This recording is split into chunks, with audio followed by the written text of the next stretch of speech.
He's the snake who bites the hand that feeds him. It happened very fast. Nobody was expecting it. The snake's supposed to eat a rat, but in the blink of an eye, he strikes, sinking his teeth into soft human flesh. As soon as I see the snake strike, I'm thinking, this is not good. Daniel Holsinger grew up loving animals. He was very interested in animals. He's always had pets growing up.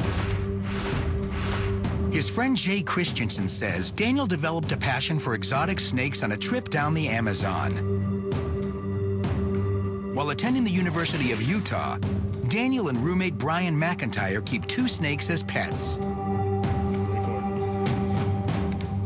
So we got 2 boa constrictors, and feeding them kind of became a house event. They are Colombian red-tailed boas, and they named them Lucifer and Moloch. For big snakes, they're probably one of the best ones around.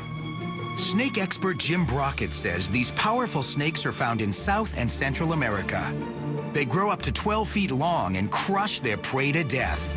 A boa or any constrictor snake will bite any part of the prey animal's body that they can find, hang on as a leverage point, then they wrap around the body.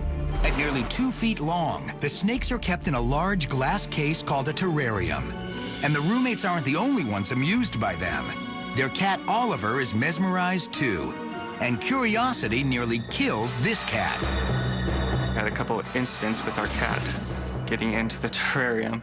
Luckily, he wasn't bit.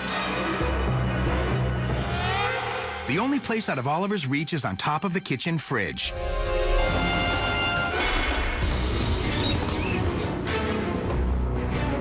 Some of our roommates decided to get a video camera and tape us feeding the snake. With the snakes so high up, they prefer to take them out and feed them on the kitchen table. Seeing a snake fed is kind of like a primal experience. It's life against life. In the wild, you have to kill to eat. And, you know, that can be very exciting to see. Daniel feeds them frozen dead rats, first thawing them out in the microwave. Moloch eats his rat, first striking, then coiling around it. These rats are nasty. Now there's rat blood on the tabletop and all over Daniel's hands, an accident waiting to happen. Now it's Lucifer's turn. I see him dangling the rat above, you know, the snake's mouth. Like, you know, this could end badly. And it did. Lucifer ignores his rat. Not interested in the rat. Daniel tries to encourage Lucifer, not realizing he's about to become the prey. Yummy rat. Who wants a rat? At lightning speed, Lucifer strikes at Daniel's free hand. This could be extremely, you know, bad wound. There could be blood, or we're gonna have to take him to the hospital. Coming up, the surprising story behind Lucifer's bite. That's next on Untamed and Uncut. Lucifer the boa sinks his teeth into Daniel Holsinger as he tries to feed him. Friends Jay Christensen and Brian McIntyre reel in horror. It was very shocking because he'd never been bitten by a snake before. After Daniel was bit, we were all wondering, is he okay? The teeth on a boa on one this size are probably about 1/4 of an inch long. Snake expert Jim Brockett says at 6 months old, Lucifer may be small, but his teeth can do a lot of damage.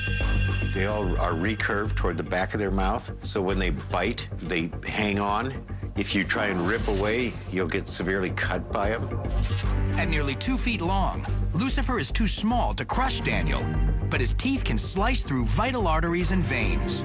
You can get very bad lacerations.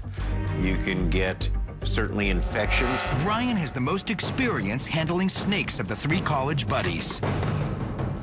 Now he's kicking himself for allowing Daniel to use the microwave to thaw the frozen rat. I just didn't think that was a good idea. You know, you should have just let it thaw, because that gets the smell everywhere.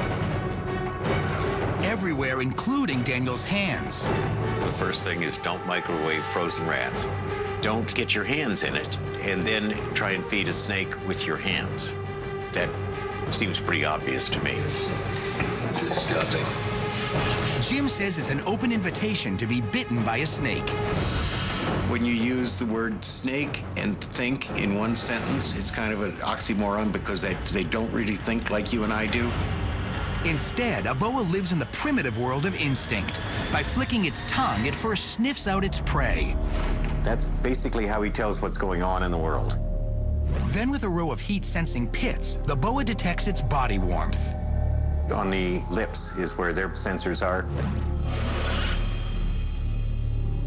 Watch closely as Daniel tries to interest Lucifer in the rat.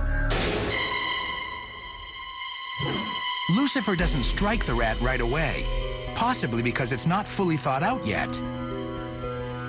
In his efforts to get him to feed, Daniel inadvertently brings his free hand toward Lucifer. It doesn't matter that his hand is behind the snake. It's giving off the same signals a rat would. The heat and scent are enough to satisfy Lucifer that it's prey, so he strikes. The snake is just trying to eat his rat, and he mistook the guy's hand for a rat for good reason. It was moving and it smelled like a rat. If, you come in between the snake and its food, you're its next lunch. Jay and Brian hold their breath. Thankfully, Lucifer lets go and Daniel is okay. He did release pretty quickly. He just realized that it was not food. I decided that I wanted to feed them holding the snake in my hand, in one hand, and feeding in the other hand. It was a very dumb idea. Experienced handlers use tongs or tweezers. Getting bitten by a snake is like a bunch of little needles poking you all at once, and usually you're at fault. Usually you're doing something that you probably shouldn't have been doing. He cleans the wound thoroughly to avoid an infection. I had kind of a row of little teeth marks. This is Lucifer now. He's more than doubled in length to nearly 5 feet and is still growing. Now a software developer, Daniel's run-in with Lucifer hasn't changed his view of boas one bit. I love them. I think they're a really docile, really wonderful creature. And he learns 2 big lessons. 1, how quickly snakes can go from mild to wild. And 2, don't thaw frozen rats in the microwave.